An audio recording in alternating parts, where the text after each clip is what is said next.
Hello everyone, welcome to Vicar David's 60-second slot. I've shown you my supporters flag before and it reminds me of huge crowds at Anfield, and if we think about where we find big crowds, it's successful football teams, actually sometimes not so successful football teams, but nevertheless get big crowds, or popular boy bands, or popular entertainers, and draw huge crowds to themselves. And as vicars, we obviously like to have a big crowd in church. But just sheer numbers, I don't think is the key, is the most important thing. Jesus often draw huge crowds, feeding of the 5,000, teaching from the boat, the Sermon on the Mount. But he seems to have had rather this kind of dismissive view of just large numbers, rather something like here today, gone tomorrow. Lots of people were turned up to see his curiosity and then just went back to their own daily lives again. Or at best felt pity for them at the feeding of the 5,000.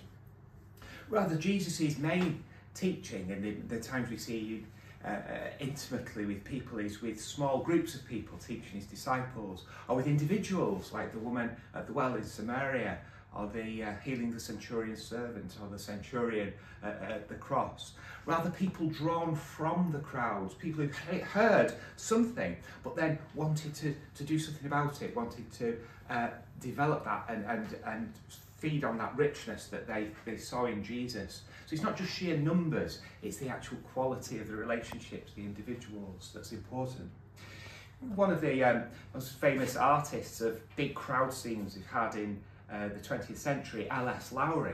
If you think of his paintings, they're full of crowds, aren't they? Full of people going about their own business, but they're all atomised, they're all individualistic, all somehow looking down and never touching each other, never being part of a community, just a lot of people, but as individuals.